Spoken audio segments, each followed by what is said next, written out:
Julho 12, 1 Crônicas 12, verso 19 a 14, verso 17. Alguns homens de Manassés desertaram do exército israelita e se juntaram a Davi quando ele saiu com os filisteus para guerrear contra Saul. Os governantes filisteus, porém, não permitiram que Davi e seus homens fossem com eles. Depois de discutirem, mandaram-no embora, pois disseram: se Davi passar para o lado de Saul e voltar-se contra nós, isso custará nossa cabeça. Os homens de Manassés que se uniram a Davi quando ele voltava para Ziclag foram Adna, Josabade, Jediael, Micael, Josabade, Eliú e Ziletai. Cada um deles comandava 1000 soldados da tribo de Manassés. Ajudaram Davi a perseguir bandos de saqueadores, pois eram guerreiros valentes que se tornaram comandantes de seu exército. A cada dia, mais homens se juntavam a Davi até que ele passou a ter um grande exército como o exército de Deus. Estes são os números de guerreiros armados que se uniram a Davi em Hebrom. Todos queriam que Davi se tornasse rei no lugar de Saul, como o Senhor havia prometido. Da tribo de Judá, 6.800 guerreiros armados com escudos e com lanças. Da tribo de Simeão, 7.100 guerreiros valentes preparados para a guerra. Da tribo de Levi, 4.600 guerreiros, incluindo Joiada, chefe da família de Arão, com 3.700 homens sob seu comando, e Zadok, jovem guerreiro valente com 22 oficiais, membros de sua família. Da tribo de Benjamim, parente de Saul, 3.000 guerreiros. Até então, a maioria dos homens de Benjamim tinha permanecido leal a Saul. Da tribo de Efraim, 20.800 guerreiros valentes, cada um deles muito respeitado em seu próprio clã. Da meia tribo de Manassés, a oeste do Jordão, 18.000 foram indicados por nome para ajudarem Davi a se tornar rei. Da tribo de Issacar, 200 chefes com seus parentes. Todos eles entendiam bem os acontecimentos daquele tempo e sabiam qual era o melhor caminho para Israel seguir.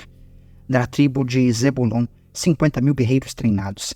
Estavam bem armados e preparados para a batalha e eram inteiramente leais a Davi. Da tribo de Naphtali, 1.000 oficiais e 37.000 guerreiros armados com escudos e lanças. Da tribo de Dan, 28.600 guerreiros, todos preparados para a batalha. Da tribo de Azer, 40.000 guerreiros treinados, todos preparados para a batalha. Do lado leste do rio Jordão, onde habitavam as tribos de Rubem e Gade, e a meia tribo de Manassés, 120.000 soldados equipados com todos os tipos de armas. Todos esses soldados vieram a Hebrom em ordem de batalha, com o único propósito de fazer Davi rei sobre todo o Israel. Na verdade, todo o Israel concordava que ele devia ser seu rei. Durante 3 dias, comeram e beberam com Davi, pois seus parentes haviam feito preparativos para recebê-los.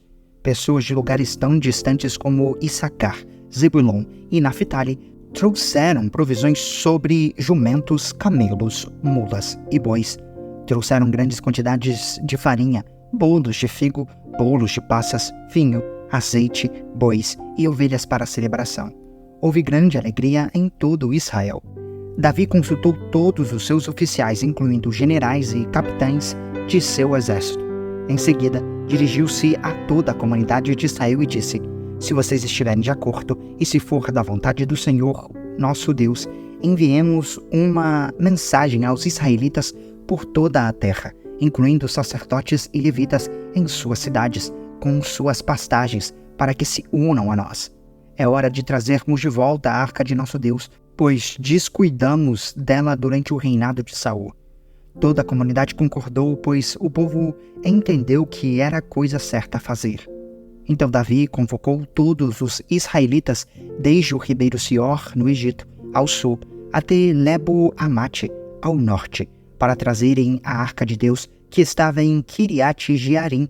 Davi e todo o Israel foram a Baalá de Judá, também chamava de Kiriat-Jearim, a fim de buscar a arca de Deus, junto à qual era invocado o nome do Senhor, que está entronizado entre os querubins. Puseram a arca de Deus numa carroça nova e a levaram da casa de Abinadab. Uzá e Aiô guiavam a carroça. Davi e todo Israel se alegravam diante de Deus com todas suas forças, entoando cânticos e tocando todos os tipos de instrumentos musicais, liras, harpas, tamborins, símbalos e trombetas.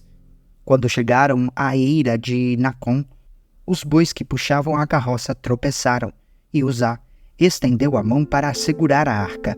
A ira do Senhor se acendeu contra Uzá, e ele o matou por haver tocado na arca. E Uzá morreu ali mesmo, na presença de Deus. Davi ficou indignado porque a ira do Senhor irrompeu contra Uzá e chamou aquele lugar de Peres-Uzá, como é conhecido até hoje. Davi teve medo do Senhor e perguntou: como poderei levar a arca do Senhor? Assim, não transferiu a arca do Senhor para a cidade de Davi. Em vez disso, levou-o para a casa de Obed-edom, na cidade de Gate. A arca do Senhor ficou na casa de Obed-edom por 3 meses, e o Senhor abençoou a família de Obed-edom e tudo que ele possuía. Hirão, rei de Tiro, enviou a Davi mensageiros com madeira de cedro, pedreiros e carpinteiros, para que lhe construíssem um palácio. E Davi compreendeu que o Senhor havia confirmado como rei sobre Israel e exaltado seu reino por causa de seu povo Israel. Em Jerusalém, Davi tomou para si outras mulheres que lhe deram mais filhos e filhas. Estes são os nomes dos filhos de Davi que nasceram em Jerusalém: Samua, Sobabe, Natã, Salomão, Ibar, Elisua, Eupalete, Nogá, Nefeg, Jáfia, Elisama, Eliada e Elifelete. Quando os filisteus souberam que Davi tinha sido ungido rei de Israel, mobilizaram suas tropas para capturá-lo. Davi, porém, foi informado disso e saiu para enfrentá-los. Os filisteus chegaram e invadiram o vale de Refaim. Então Davi perguntou a Deus: devo sair e lutar contra os filisteus? Tu os entregarás em minhas mãos? O Senhor respondeu a Davi: sim, vá, pois eu certamente os entregarei em suas mãos. Então Davi e seus soldados foram a Baal-Perazim, e ali derrotaram os filisteus. Davi exclamou: por meu intermédio, Deus irrompeu no meio de meus inimigos como uma violenta inundação. Por isso chamou aquele lugar de Baal-Perazim.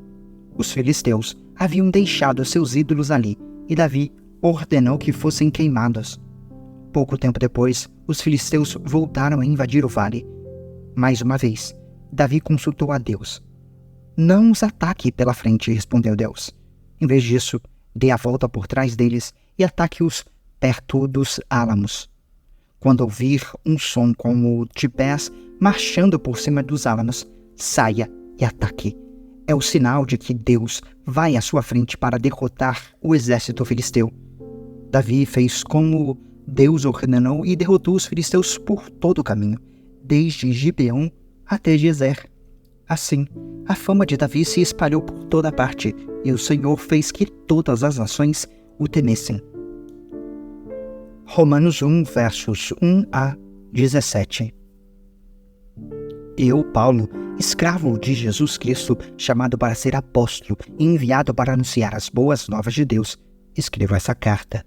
Deus prometeu as boas novas muito tempo atrás nas Escrituras Sagradas, por meio de seus profetas. Elas se referem a seu filho, que como homem nasceu da linhagem do rei Davi, e quando o poder do Espírito Santo o ressuscitou dos mortos, foi demonstrado que ele era o Filho de Deus. Ele é Jesus Cristo, nosso Senhor. Por meio dele, recebemos a graça e a autoridade como apóstolos de chamar os gentios em toda parte a crer nele e lhe obedecer em honra de seu nome. E vocês estão entre esses gentios chamados para pertencer a Jesus Cristo. Escrevo a todos vocês que estão em Roma, amados por Deus e chamados para ser seu povo santo. Que Deus, nosso Pai, e o Senhor Jesus Cristo lhes deem graça e paz. Antes de tudo, quero dizer que, por meio de Jesus Cristo, agradeço a meu Deus por todos vocês, pois sua fé nele é comentada em todo o mundo. O Deus a quem sirvo em meu espírito, anunciando as boas novas a respeito de seu Filho, sabe como nunca deixo de me lembrar de vocês em minhas orações, sempre pedindo, se for da vontade de Deus, uma oportunidade de ir vê-los. Desejo muito visitá-los, a fim de compartilhar com vocês alguma dádiva espiritual que os ajude a se fortalecerem. Quando nos encontrarmos, quero encorajá-los na fé e também quero ser encorajado por sua fé. Quero que saibam, irmãos, que muitas vezes planejei visitá-los, mas até agora fui impedido.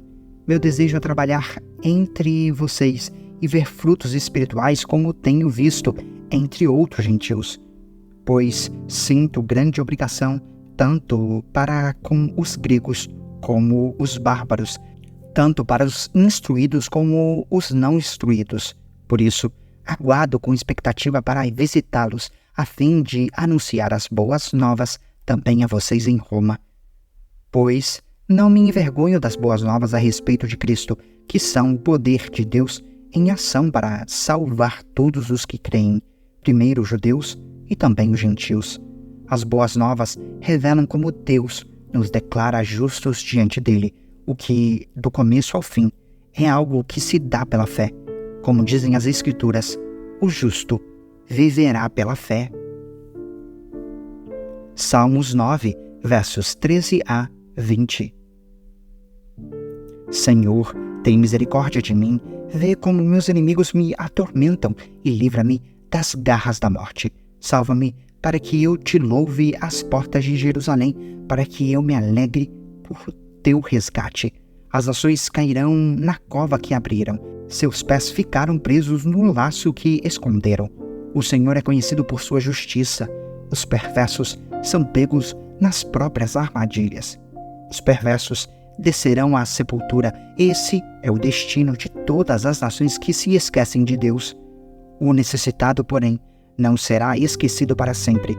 A esperança dos pobres nunca mais será frustrada. Levanta-te, Senhor, não permitas que simples mortais te desafiem. Julga as nações. Faze-as tremer de medo, Senhor, que as nações saibam que não passam de simples mortais. Provérbios 19, versos 4 e 5. A riqueza atrai muitos que se dizem amigos, mas a pobreza afasta todos eles. A testemunha falsa não ficará sem castigo, o mentiroso também não escapará.